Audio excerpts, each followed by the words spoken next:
पिछले टर्न पे अपन लोगों ने समेशन ऑपरेशन पढ़ लिया था और समेशन ऑपरेशन की मदद से एसएन से टीएन निकालना और टीएन से एसएन निकालना भी पढ़ लिया। तो समेशन ऑपरेशन एसएन टीएन ये सारा अपन कर लिए थे। बेसिक चीजें देख ली थी।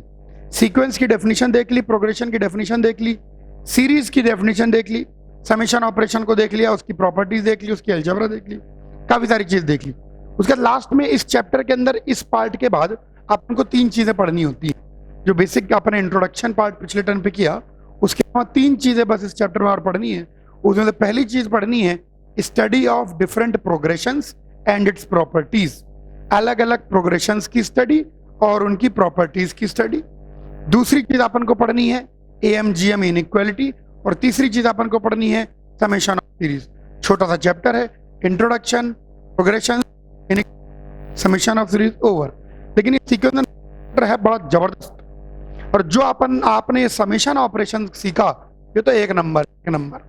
यानी अगर किसी भी सीरीज का अगर आप जनरल टर्म लिख दें तो आप उस सीरीज का सम ऑफ एन टर्म निकाल सकते हैं हवा में।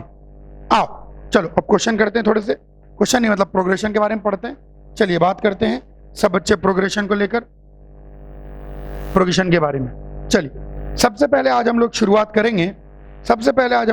करेंगे अरिथमेटिक प्रोग्रेशन से। सबसे आसान, सबसे लल्लू।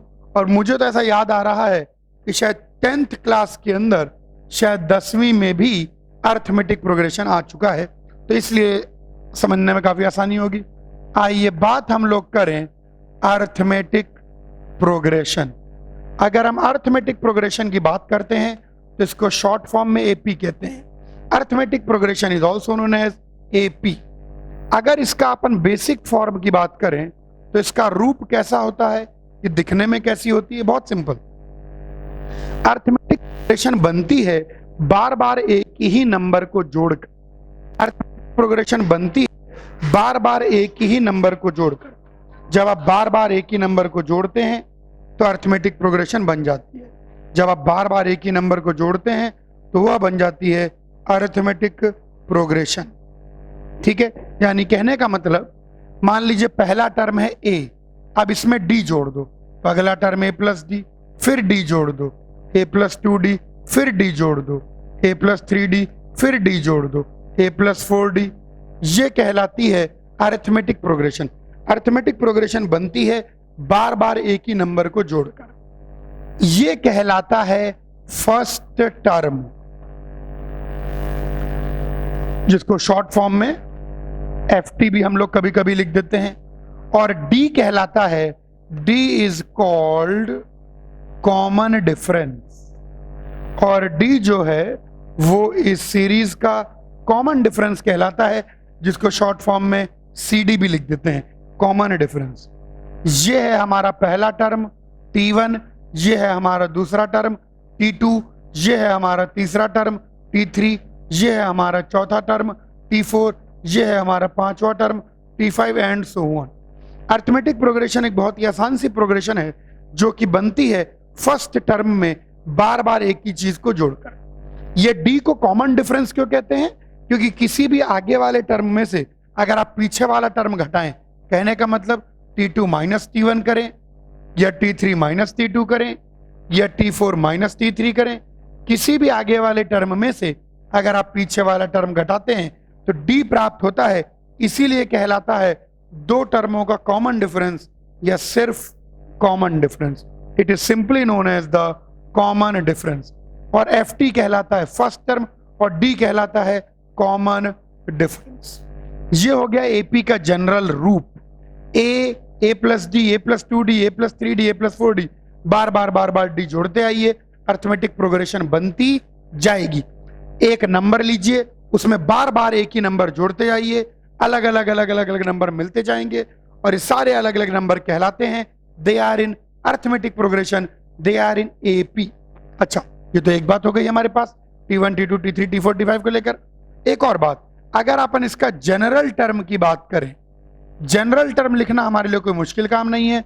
हम लोग जानते हैं जनरल टर्म का मतलब होता है एक ऐसा फॉर्मूला जिसमें n की जो वैल्यू रखो वही टर्म आपको मिले। यानी इसका जनरल टर्म अगर अपन देखें, इसका जनरल टर्म लिखना कोई मुश्किल काम नहीं है, a plus n minus 1 into D.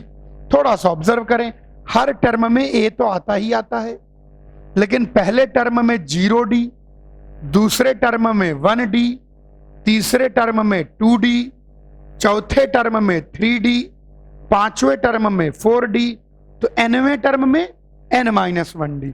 ये आ गया जनरल टर्म, ये आ गया जनरल टर्म का फॉर्मूला। इसमें n की जो वैल्यू रखेंगे वो टर्म आपको मिल जाएगा। First term common difference general term. यहां पर मैं अब आपको सिखाऊंगा इसके अंदर सबसे इंपॉर्टेंट चीज सम ऑफ एन टर्म्स।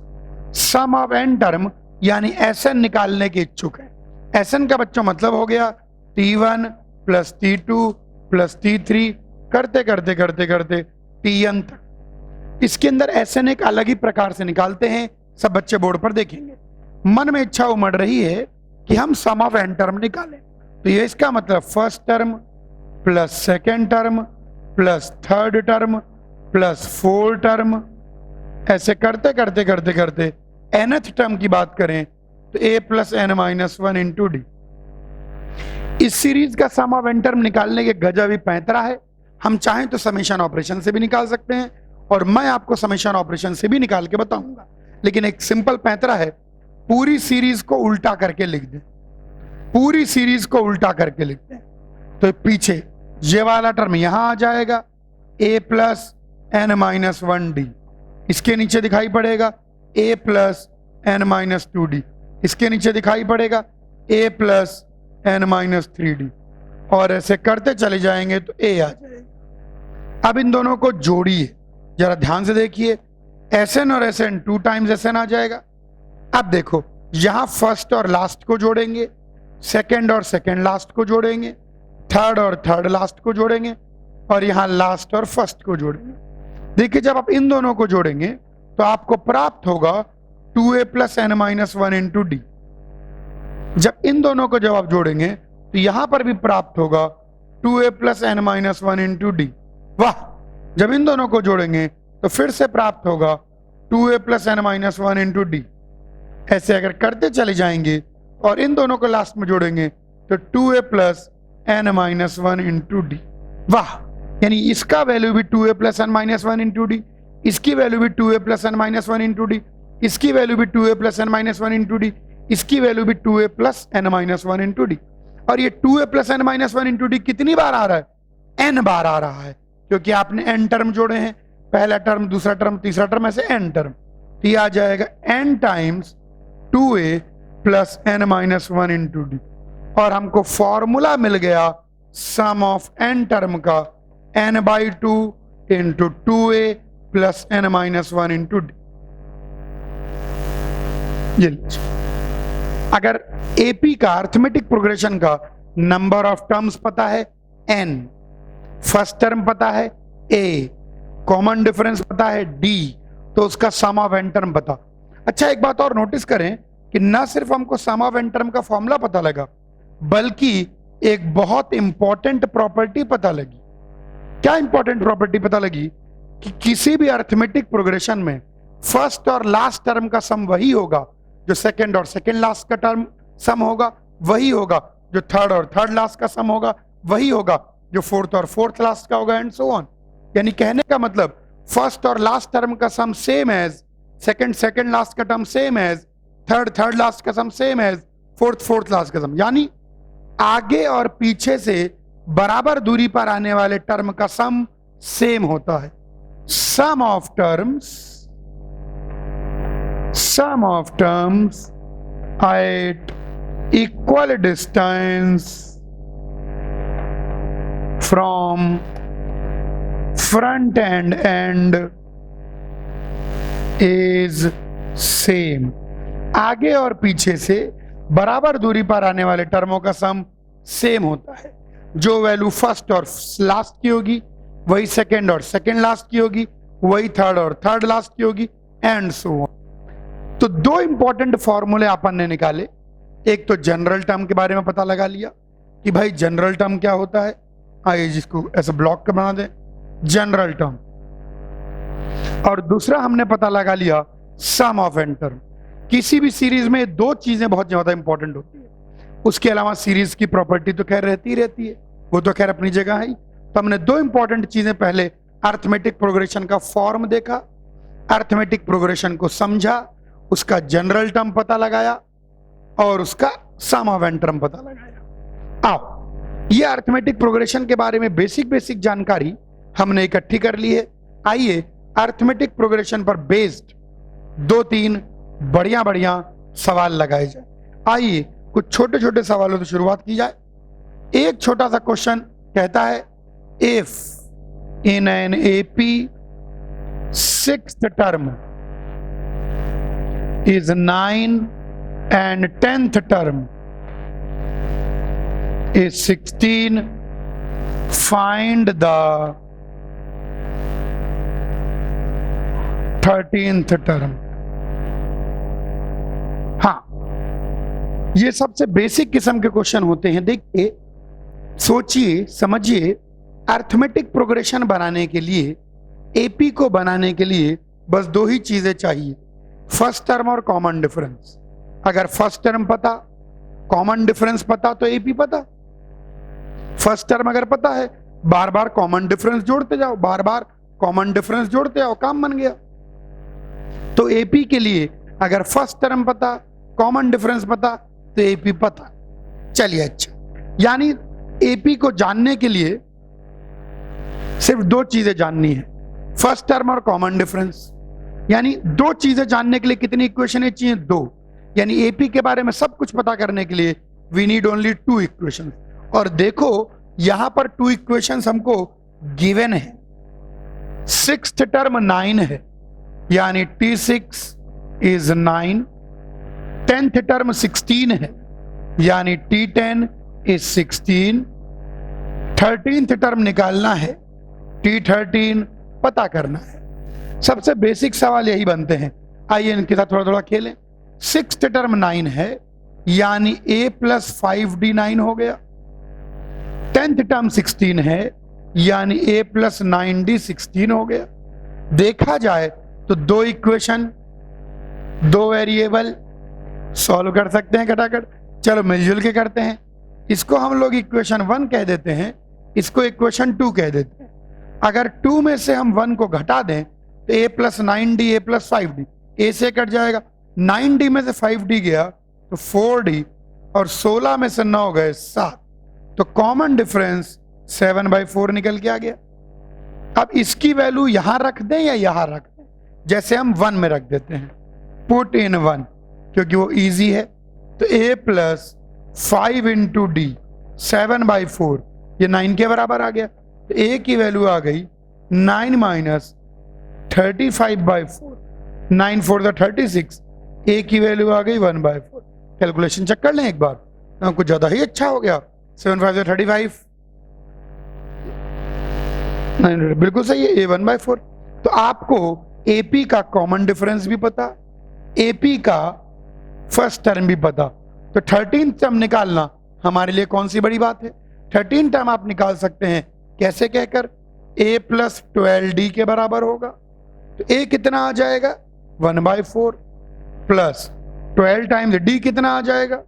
12 × 7/4। जोड़ लेंगे, तो जोड़ मैं नहीं रहा हूं, अपने को आंसर कॉपी कर लो। हाँ, आइए थोड़े से और क्वेश्चन है। एक छोटा सा क्वेश्चन है, आइए इसको करते हैं। यस, एक और question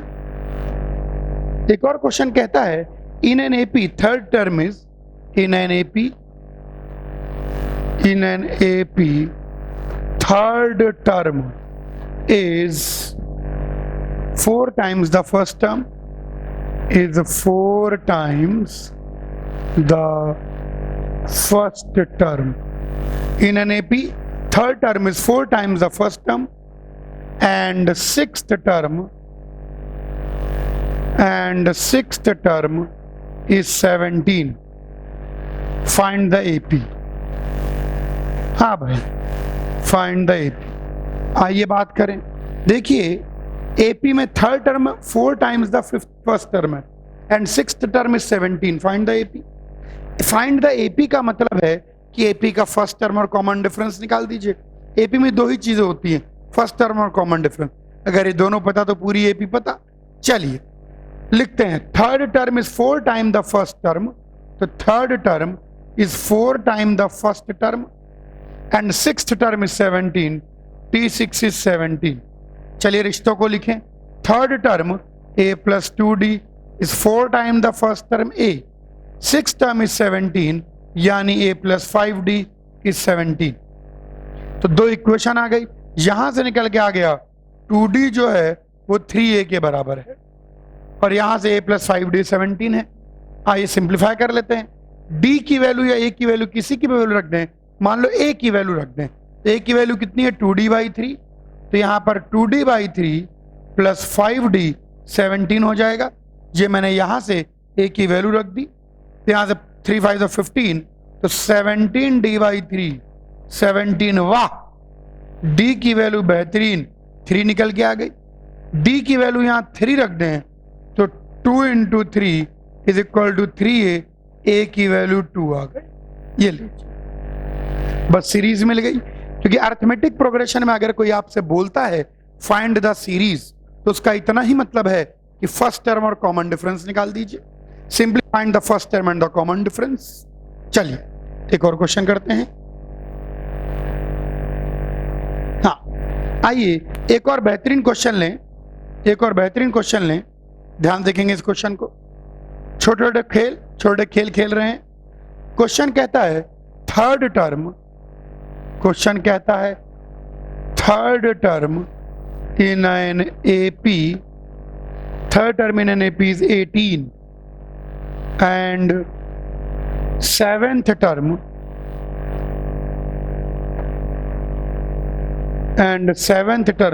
is 30. Find sum of 17 terms. बोलता है कि 17 टर्म का सम निकाल दीजिए। चलिए देखते हैं, third term in an AP is 18, तो T3 की वैल्यू 18 दे रखी है। सेवेंथ टर्म इज 30, तो सेवेंथ टर्म 30 दे रखा है। Find the sum of 17 terms, यानी S17 हमको निकालना है। अब अगर सम ऑफ 17 टर्म की बात करें तो 17 टर्म का सम कितना होता है, 17/2 into 2a plus 17 minus 1 into D.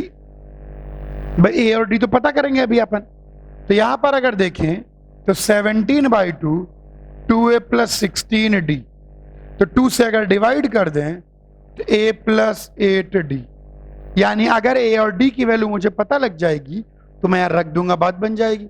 चलिए देखिए, थर्ड टर्म 18 है, a प्लस 2d 18 है, सेवेंथ टर्म 30 है, a प्लस 6d 30 है।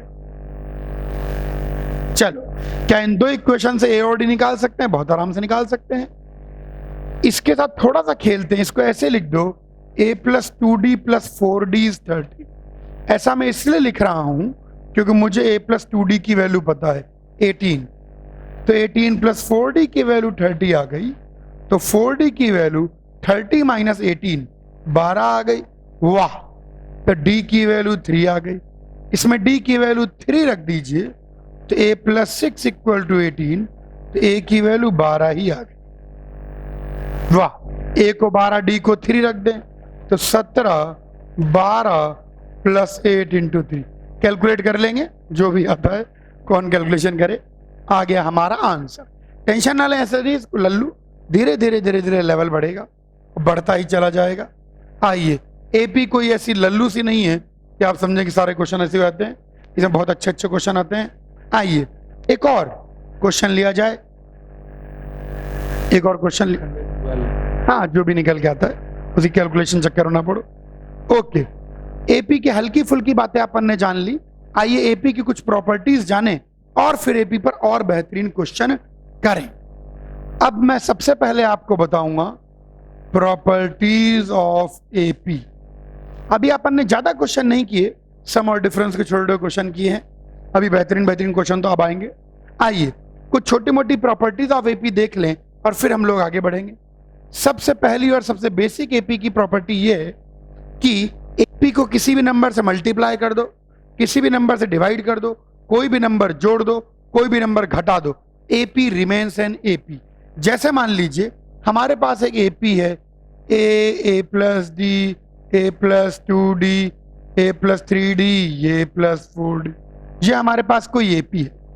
इस AP को अगर आप किसी नंबर से मल्टीप्लाई कर देते हैं तो क्या बनेगा, के। अच्छा, जब मैं बोलता हूं AP को किसी नंबर से मल्टीप्लाई करते हैं यानी उसके टर्म को, तो यहां पर बनेगा KA plus KD, KA plus 2KD, KA plus 3KD। Clearly देख सकते हैं कि AP को किसी नंबर से मल्टीप्लाई करने पर भी AP ही है, लेकिन इसका फर्स्ट टर्म KA हो गया और कॉमन डिफरेंस KD हो गया, यानी फर्स्ट टर्म और कॉमन डिफरेंस उस नंबर से मल्टीप्लाई हो जाता है। अगर आप AP को किसी नंबर से डिवाइड कर दीजिए तो A बाई के कॉमा A बाई के प्लस D बाई के कॉमा A बाई के प्लस 2D बाई के कॉमा A बाई के प्लस 3D बाई के तेरी, यानी AP को किसी नंबर से डिवाइड करने पर भी AP रिमेन्स एन AP, लेकिन ये चेंजेस ध्यान रखिए। फर्स्ट टर्म कितना आ जाएगा, A बाई के, और कॉमन डिफरेंस कितना आ जाएगा, D बाई के। अगर AP के सारे नंबर्स में कोई नंबर जोड़ दें तो A plus k comma A plus k plus D comma A plus k plus 2D comma A plus k plus 3D। अभी भी देखिए AP AP ही है, लेकिन फर्स्ट टर्म A प्लस के आ जाता है और कॉमन डिफरेंस में कोई चेंज नहीं आता है। अगर AP में सारे टर्म में से कोई नंबर घटा दें, A माइनस के प्लस D, A माइनस के प्लस 2D, A माइनस के प्लस 3D, यानी AP का फर्स्ट टर्म आ जाएगा A माइनस के और कॉमन डिफरेंस आ जाएगा D। इसको जनरल लिख सकते हैं कि AP ऑन मल्टीप्लिकेशन और डिवीजन और एडिशन और subtraction of any number remains AP। AP में कोई भी नंबर जोड़ें, कोई भी नंबर घटाएं, किसी भी नंबर से मल्टीप्लाई करें, किसी भी नंबर से डिवाइड करें, AP रिमेन्स एन AP। अच्छा, एक और प्रॉपर्टी देखें, दो तीन प्रॉपर्टी देख लेते हैं। इस प्रॉपर्टी को ध्यान रखें, if three numbers in AP, मान लीजिए 3 नंबर AP में है, ये बहुत जगह काम में आएगा। तो अगर A comma B comma C AP में है तो यानी B माइनस A जो होना चाहिए वही C माइनस B होना चाहिए, कॉमन डिफरेंस सेम आना चाहिए, that is 2B equal to A plus C। बिल्कुल याद होना चाहिए, मिडिल टर्म का डबल बाकी दोनों के सम के बराबर, मिडिल टर्म का डबल बाकी दोनों के सम के बराबर, मिडिल टर्म का डबल बाकी दोनों के सम के बराबर, मिडिल टर्म का डबल बाकी दोनों के सम के बराबर। बिल्कुल याद होना चाहिए, बिल्कुल याद होना चाहिए ये चीज कि अगर 3 नंबर AP में हैं तो मिडिल टर्म का डबल बाकी दोनों के सम के बराबर होगा। तीसरी छोटी सी बात, इसमें कोई खास बात नहीं है कि TN माइनस 1 हमेशा D होता है। आगे वाले टर्म में से पीछे वाला टर्म घटाओगे तो हमेशा कॉमन डिफरेंस D ही मिलेगा। चौथी प्रॉपर्टी, अगर आपको 3 नंबर AP में चुनने हो, 3 नंबर्स इन AP, जैसे 3 नंबर अगर AP में चुनने हो तो ज्यादा बेहतर रहेगा A माइनस D, A और A प्लस D चुने ताकि कॉमन डिफरेंस D आ जाए। अगर आपको 4 नंबर्स AP में चुनने हो तो आप ऐसा चुन लिए A minus 3D, A minus D, A plus D, A plus 3D।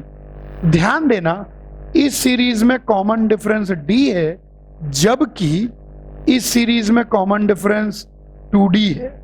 जरूरत नहीं पड़ती, लेकिन फिर भी अगर 5 नंबर्स AP में चुनने हो तो 5 नंबर आप चुनेंगे A minus 2D, A minus D, A plus D, A plus 2D। इससे फायदा होता है, मतलब इस सीरीज का भी कॉमन डिफरेंस D ही है। आइए AP की कुछ प्रॉपर्टी देखें, एक छोटी सी। एक प्रॉपर्टी तो हम लोग ऑलरेडी देख चुके। अच्छा, एक और शब्द यहां पर ले लेते हैं, अरिथमेटिक मीन, जिसको शॉर्ट फॉर्म में AM कहते हैं, अर्थमेटिक मीन का मतलब और कुछ नहीं होता, एवरेज होता है, एवरेज। जैसे मान लो n नंबर्स हैं, जरूरी नहीं वो नंबर्स एपी में हो, कोई भी नंबर का आप अर्थमेटिक मीन निकाल सकते हैं, जरूरी नहीं वो नंबर्स एपी में हो, किसी भी नंबर का आप अर्थमेटिक मीन निकाल सकते हैं। मान लीजिए n नंबर्स हैं, तो n नंबर का अर्थमेटिक मीन हो जाएगा a1 प्लस a2 प्लस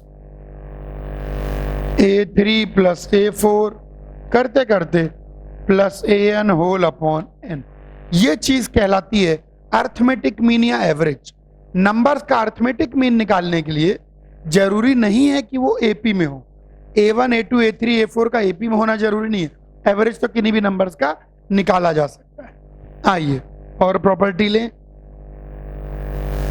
यहां पर सिक्स्थ प्रॉपर्टी पर सब बच्चे विशेष ध्यान देंगे। सिक्स्थ प्रॉपर्टी हम लोग ऑलरेडी पढ़ चुके हैं कि आगे और पीछे से बराबर दूरी पर आने वाले नंबरों का सम सेम होता है।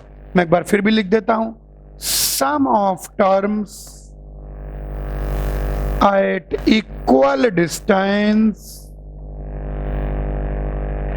From beginning and end is constant. आगे और पीछे से बराबर दूरी पर आने वाले नंबर्स का सम एपी में सेम होता है। इस चीज को a plus D, a plus 2d, a plus 3d, और ऐसे अगर पीछे से देखें तो a plus n minus 1d इसका लास्ट टर्म होगा, a plus n minus 2d second last term होगा, a plus n minus 3d third ends.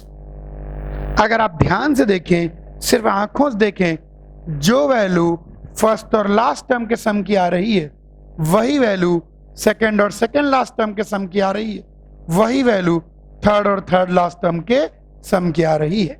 आगे और पीछे से बराबर दूरी पर आने वाले टर्मों का सम सेम होता है। आइए नेक्स्ट प्रॉपर्टी देखें, सातवीं प्रॉपर्टी। सातवीं प्रॉपर्टी पर ध्यान देंगे, छोटी सी प्रॉपर्टी है, ये प्रॉपर्टी पढ़ लेने के बाद हमारे हाथ खुल जाएंगे।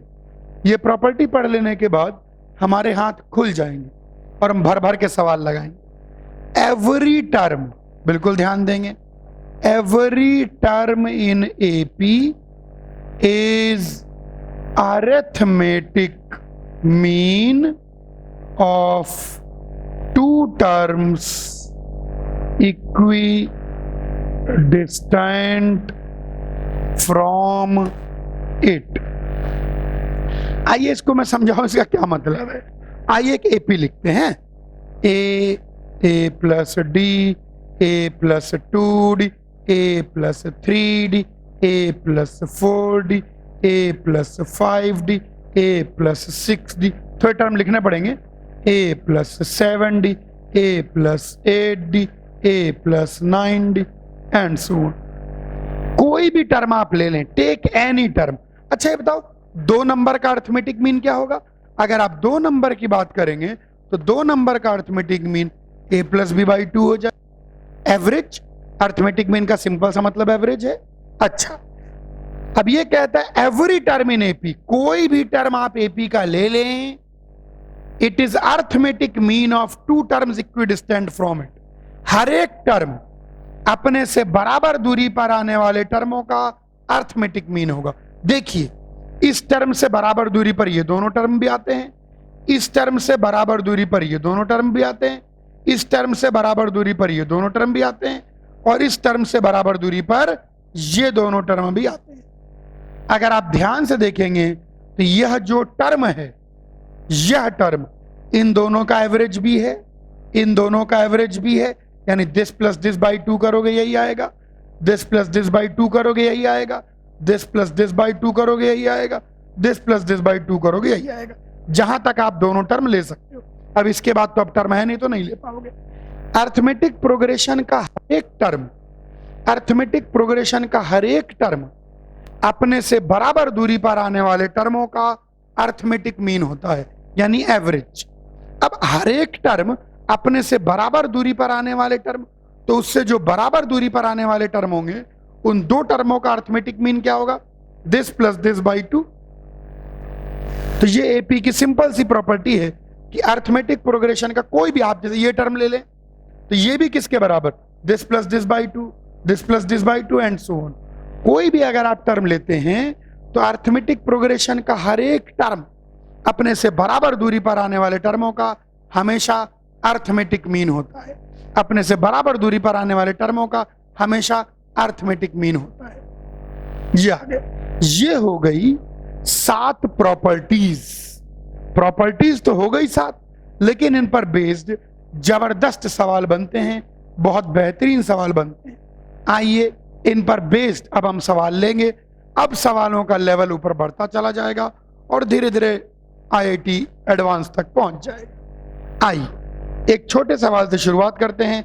अब हमको प्रॉपर्टी पता लग गई है AP की। पहले हमने अरिथमेटिक प्रोग्रेशन पढ़ा, उसका जनरल टर्म पढ़ा, और अभी सवालों के बीच में भी अभी 3-4 बातें निकल के आएंगी, ध्यान देना है। चलिए एक छोटे से क्वेश्चन को करते हैं। हाँ, एक छोटे से क्वेश्चन को करते हैं। क्वेश्चन क्या कहता है? क्वेश्चन कहता है 3 नंबर्स आर इन AP, या यूं लिख लीजिए, find 3 numbers in AP such that their sum is 27 and their product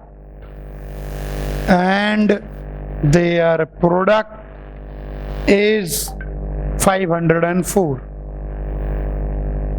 चलिए अब थोड़ा सा लेवल बढ़ाएंगे। 3 नंबर निकालने हैं। चूंकि यहां पर 3 नंबर AP में निकालने हैं तो मैं 3 नंबर्स को मान लेता हूं, A माइनस डी, A और A प्लस डी।